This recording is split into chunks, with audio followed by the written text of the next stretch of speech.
माँ बस करे, अभी से थक गई। चल तू अंदर, मैं बाकी की गोभियां लेकर आती हूँ। ओफो माँ, रहने दो, अकेले लगी रहोगी फिर थक जाओगी, फिर मुझे भी खड़ा कर लोगी अपने मंचूरियन के ठेले पर।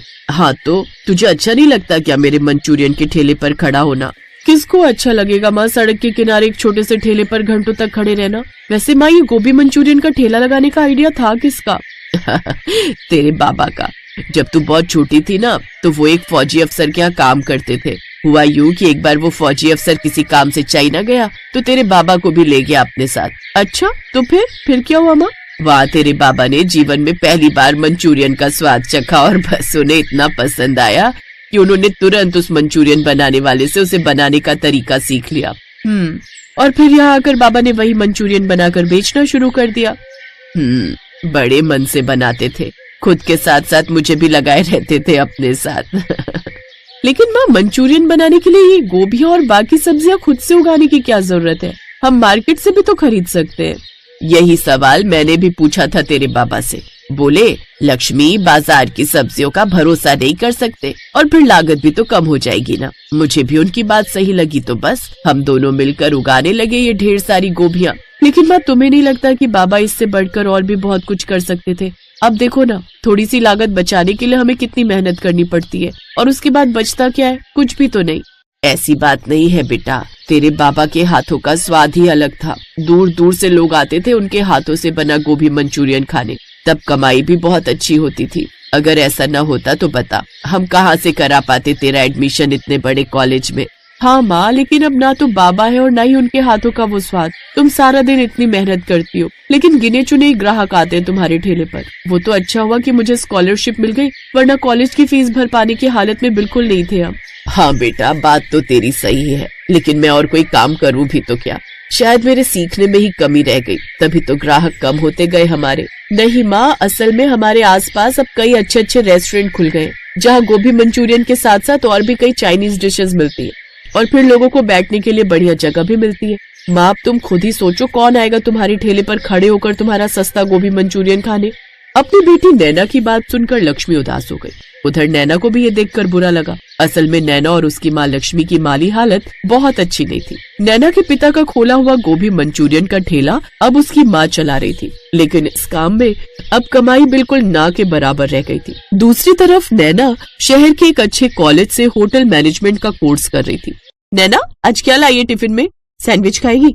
नहीं यार, सैंडविच तो मैं भी लाई हूँ, पर तू अपनी मम्मी के हाथ का गोभी मंचूरियन कब लाएगी यार? मैंने कितनी बार बोला तुझे लाने को। चुप कर, तू क्या चाहती है वो आकाश और उसके दोस्त मेरा और मजाक बनाए? जब से उन लोगों को पता चला है कि मेरी माँ गोभी मंचूरियन का ठेला लगाती है, सब के सब मुझे चिढ़ाते रहते हैं। अगर गलती से उन्होंने मेरे टिफिन में गोभी मंचूरियन देख लिया तो पता नहीं क्या करेंगे। अरे यार नैना, तू पागल है क्या? उन बेवकूफों के चक्कर में तू अपनी मम्मी को अंडर एस्टिमेट कर रही है। मैंने खाया आंटी के हाथ का गोभी मंचूरियन, सच में वर्ल्ड का बेस्ट गोभी मंचूरियन बनाती है वो। कॉलेज की कैंटीन में बैठी नैना और उसकी दोस्त विधि आपस में बात कर ही रहे थे कि तभी वहाँ लड़के लड़कियों का एक ग्रुप आया। एक साथ जोर जोर से आवाज लगाने लगे, मंचूरियन मंचूरियन मंचूरियन। मंचूरियन कैसा दिया भैया? वो क्या है ना मैडम, हम बहुत गरीब लोग हैं, तो आप बस 10 रुपए दे दो। हमें हमारी बेटी को शेफ बनाना है, तो उसके लिए पैसे चाहिए। ये है आकाश, जिसके बारे में कुछ देर पहले नैना और विधि बात कर रही थी। आकाश एक अमीर बाप का बेटा था। उसके पापा का होटल्स का बिजनेस था, तो अपने करियर को लेकर उसे कोई चिंता थी ही नहीं। जब नैना से बर्दाश्त नहीं हुआ तो वो वहाँ से उठकर चली गई। और फिर आकाश, व्हाट इज दिस बिहेवियर? ये ठीक नहीं कर रहे हो तुम लोग नैना के साथ। ठीक तो तुम नहीं कर रही हो, उस लो क्लास लड़की को फ्रेंड बनाकर। तुम अच्छी सोसाइटी को बिलोंग करती हो, तो तुम्हें हमारे ग्रुप में होना चाहिए, ना कि उस फटीचर नैना और उसकी मंचूरियन वाली गरीब माँ की साइड में। Oh shut up Akash, this is it. मैं जाकर डीन से तुम्हारी शिकायत करूंगी। तो जाओ, डीन तो तुम्हारे इंतजार में ही बैठे होंगे। भूल गई हो क्या, मेरे डैड इस कॉलेज के ट्रस्टी हैं, तो मेरे खिलाफ तो यहाँ कुछ नहीं हो सकता। उल्टा अगर तुम्हारी फ्रेंड ही रेस्टिकेट हो जाए तो मुझे दोष मत देना, ओके? दूसरी तरफ नैना इस सब के बाद रोती हुई घर पहुंची तो लक्ष्मी ने उससे पूछा, अरे ऐसे रो क्यों रही हो? जल्दी बता मुझे, क्या बात है? बाप को मेरी कसम, आज के बाद आप वो मनहूस गोभी मंचूरियन कभी नहीं बनाओगी और सड़क किनारे कुछ भी बेचने के लिए खड़ी नहीं होगी। अरे ये कैसी बातें कर रही है तू? अगर काम नहीं करूंगी तो खर्चा कैसे चलेगा हमारा? चल जाएगा माँ, मैं कॉलेज के बाद पार्ट टाइम जॉब करूंगी, पर आप गोभी मंचूरियन का ठेला नहीं लगाओगी। बस मैं अब आपकी और अपनी और बेइज्जती नहीं सह सकती। नैना के इस तरह जोर देने पर लक्ष्मी ने वाकई हार मान ली और गोभी मंचूरियन का ठेला लगाना बंद कर दिया। घर का खर्च चलाने के लिए नैना ने एक कैफे में जॉब ले ली। सुबह से लेकर दिन तक वो कॉलेज में रहती और उसके बाद कैफे में ग्राहकों के ऑर्डर लेती। घर आते आते उसे काफी रात हो जाती थी, लेकिन नैना इस बात से खुश थी कि अब आकाश और उसके दोस्त उसका और उसकी माँ का मजाक नहीं उड़ा पाएंगे। फिर एक दिन कॉलेज में, तो गाइस बी रेडी, आज के कंपटीशन में आपको कमाल कर दिखाना है। आपकी डिश का स्टार इंग्रेडिएंट आपके सामने रखे बॉक्स में है। ध्यान रहे, आज के हमारे गेस्ट और इस कंपटीशन के जज वो हैं जो हजारों लाखों शेफ्स की इंस्पिरेशन है, the iconic chef Dilip Kapoor. हे भगवान, प्लीज प्लीज प्लीज मेरे बॉक्स में पनीर होना चाहिए या फिर कोई मीट भी चलेगा। मुझे हर हाल में आज का कंपटीशन जीतना है, प्लीज भगवान हेल्प मी। नैना ने कांपते हाथों से अपने सामने रखा बॉक्स खोला और फिर क्या, नहीं, ये नहीं हो सकता। गोभी, मुझे गोभी कैसे मिल सकती है? नैना के सामने गोभी का एक बड़ा सा फूल रखा था। नैना निराश थी तो पास ही खड़ा आकाश बस हंसे जा रहा था, जिसे देखकर नैना का कॉन्फिडेंस और भी डाउन हो गया।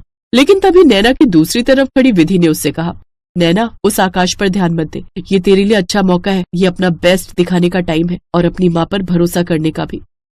अपनी दोस्त विधि की बात सुनकर नैना को बड़ी हिम्मत मिली और फिर उसने वही किया जो उसे करना चाहिए था। उसने अपनी माँ की रेसिपी को फॉलो करते हुए गोभी मंचूरियन ही बनाया। फिर टेस्टिंग के वक्त, ओह माय गॉड, ये रेसिपी किसकी है? मतलब तुमने कहाँ से सीखी? सर वैसे तो ये मेरे पिता की रेसिपी है, वो चाइना से सीख कर आए थे, लेकिन फिर उनकी डेथ के बाद मेरी माँ ने इसे बनाना शुरू किया। वो सर एक्चुअली मेरी माँ गोभी मंचूरियन का ठेला लगाती हैं। पेपर पर अभी उस जगह का पता लिखो जहाँ तुम्हारी माँ ऐसा कमाल का गोभी मंचूरियन बनाती है। मैं उन्हें फ्रेंचाइज करना चाहता हूँ। ये एकदम ऑथेंटिक रेसिपी है। आई होप मेरे किचन में तुम भी इसे ठीक तरह से बना पाओगी जैसा कि आज बनाई है। शेफ दिलीप कपूर के इन शब्दों ने नैना के लिए सब कुछ बदल दिया। वो कंपटीशन जीत चुकी थी, साथ ही दिलीप कपूर के होटल में बतौर असिस्टेंट शेफ जॉब भी हासिल कर चुकी थी। वो कंपटीशन जीत चुकी थी और अब बस एक काम बाकी था जो उसे करना था। अरे नैना, आ गई तू, क्या रहा तेरे कंपटीशन का? वो सब बाद में बताऊंगी माँ, पहले ये बताओ तुम्हारी गोभियाँ कहाँ हैं? उनका क्या करेगी तू? गोभी मंचूरियन बनाऊंगी माँ, वो भी आपके ठेले पर। हाँ, क्या बोल रही है तू? ठीक बोल रही हो माँ, मुझसे बहुत बड़ी गलती हो गई। बाकी सबकी तरह मैंने भी तुम्हारी मेहनत और हुनर की कद्र नहीं की, लेकिन अब सब सही होगा। हम दोनों माँ बेटी हमेशा गोभी मंचूरियन वाली ही रहेंगी, लेकिन अब गरीब नहीं रहेंगी माँ।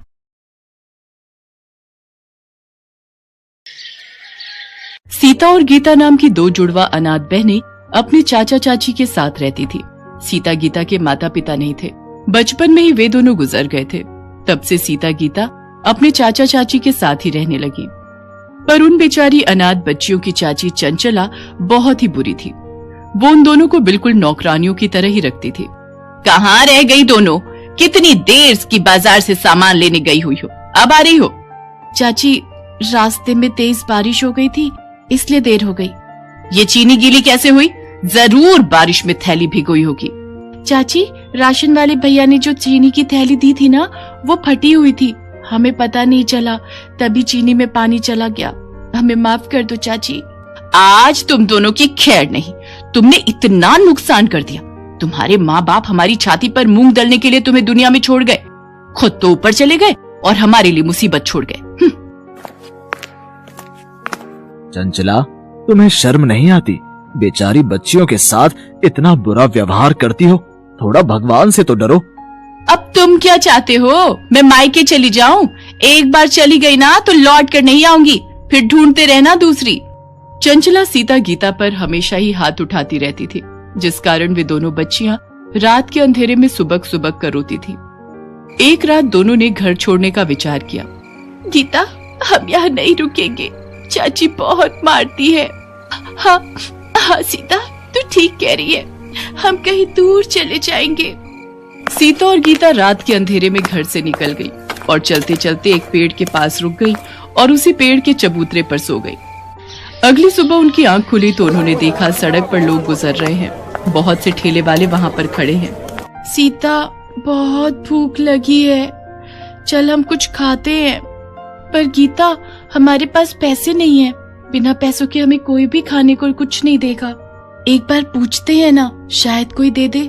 ठीक है, चला। भैया, आपके ठेले से कुछ खाने को दे दो, बहुत भूख लगी है। तुम दोनों के पास पैसे हैं? अरे देखो देखो, दोनों बहनें एक शक्ल की हैं, लगता है जुड़वा है। हाँ बिल्कुल, और लगता है दोनों अनाथ हैं। भैया पैसे तो हमारे पास नहीं है। तो मुफ्त में तुम्हें क्या मिलेगा? पैसे लाओ तभी कुछ खाने को मिलेगा। ठेले वाला अभी दोनों को डांट ही रहा था कि तभी एक व्यक्ति वहाँ आता है। भीमा, इन बच्चियों को एक एक पराठा बना कर दे, मैं पैसे दे दूंगा। शुक्रिया अंकल। तुम दोनों कौन हो बेटा? अंकल मेरा नाम सीता है और ये मेरी छोटी बहन गीता। हमारी चाची हमें बहुत मारती थी, इसलिए हमने घर छोड़ दिया। तुम्हारे माता पिता कहाँ हैं बच्चों?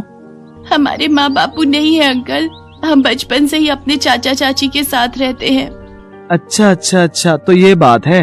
अच्छा भीमा, तेरे पास अभी नूडल्स के कितने पैकेट बचे हैं? 20 पैकेट और दे जाओ। बच्चों आओ, तुम मेरे साथ ऑटो रिक्शा में बैठ जाओ, ऐसे अकेले घूमना तुम्हारे लिए ठीक नहीं है बेटा। सीता और गीता उस व्यक्ति के साथ ऑटो में बैठ जाती हैं। उस व्यक्ति का नाम राजेश था। वो अपनी पत्नी के साथ मिलकर घर पर नूडल्स बनाने का काम करता था और नूडल्स के पैकेट बाजार में ठेले और रेस्टोरेंट वालों को सप्लाई करता था। सीता और गीता राजेश के साथ बातें कर रही थी, तभी राजेश के सीने में दर्द उठने लगा। क्या हुआ अंकल, आप ठीक तो हो? लगता है इनके दिल में दर्द उठा है, हमें इन्हें हॉस्पिटल ले जाना पड़ेगा। तो चलो अंकल, जल्दी से इन अंकल को हॉस्पिटल ले चलो। सीता गीता ऑटो वाले के साथ राजेश को हॉस्पिटल लेकर जाती हैं। ऑटो वाला राजेश को जानता था। वो राजेश की पत्नी को फोन करता है। वो भी तुरंत हॉस्पिटल पहुंचती है। कुछ घंटों के बाद राजेश को होश आता है। राजेश को डॉक्टर हार्ट में दिक्कत बताते हैं। राजेश सीता और गीता को पत्नी से मिलवाता है। अब कैसा लग रहा है जी? मैं ठीक हूँ संध्या, चिंता मत करो, ये सब तो जीवन में चलता ही रहता है। बाकी इन बच्चियों से मिलो, ये सीता गीता है। इधर आओ बेटा। ये दोनों बच्चियां तो देखने में बिल्कुल एक सी शक्ल की हैं। तुम दोनों जुड़वा हो? जी आंटी, मेरा नाम सीता है और ये गीता। अगले दिन डॉक्टर राजेश को छुट्टी दे देते हैं, पर पूरा आराम करने के लिए कहते हैं। राजेश को अपने काम की चिंता थी। वो परेशान था कि काम कैसे होगा। संध्या, माल बनाना, ले जाना, सब दुकानों पर डिलीवरी करना, ये सारे काम कैसे होंगे? सुनो, आपकी तबीयत पहले जरूरी है। पहले ठीक हो जाओ, तब तक हम जैसे तैसे गुजारा कर ही लेंगे। अंकल आप चिंता मत करो, हम आंटी के साथ हैं, हम आपके काम को रुकने नहीं देंगे। सीता बिल्कुल ठीक कह रही है। अंकल आप आराम करो, हम आंटी के साथ आपके नूडल्स के ऑर्डर को पूरा करेंगे। और फिर ऐसा ही हुआ।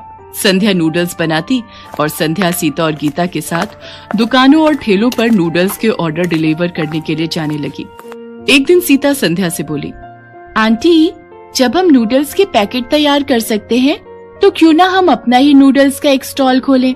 इससे कमाई ज्यादा होगी और हमारे खुद के बनाए हुए तरह तरह के नूडल्स बेचकर अच्छी कमाई कर सकते हैं हम।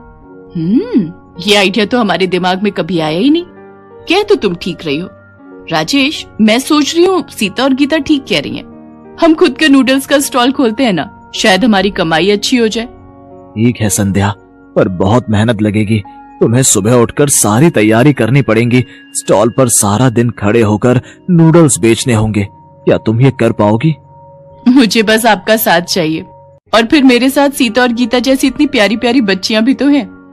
और फिर संध्या ने सीता और गीता के साथ मिलकर अपने ही बनाए नूडल्स को तैयार करके बेचने के लिए एक स्टॉल किराए पर ले लिया। सीता और गीता जुड़वा बहनें थीं। लोग जब उन दोनों को स्टॉल पर संध्या के साथ नूडल्स बनाते देखते तो आश्चर्यचकित होते और वो स्पेशली उनके स्टॉल पर नूडल्स खाने जरूर आते। धीरे धीरे ग्राहक उनके स्टॉल पर बढ़ने लगे और संध्या के नूडल्स स्टॉल की अच्छी कमाई होने लगी। संध्या, सीता और गीता दोनों बच्चियां मेरे लिए बहुत भाग्यशाली बनकर आई हैं। सचमुच तुम दोनों बच्चियां मेरे लिए बहुत लकी हो। राजेश की तबीयत में सुधार आ जाता है।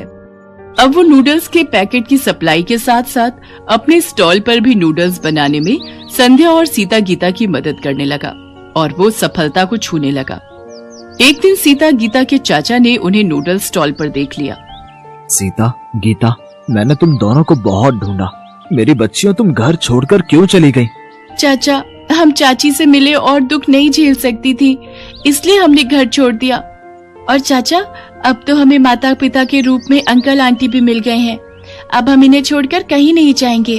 अब यही हमारे लिए सब कुछ है।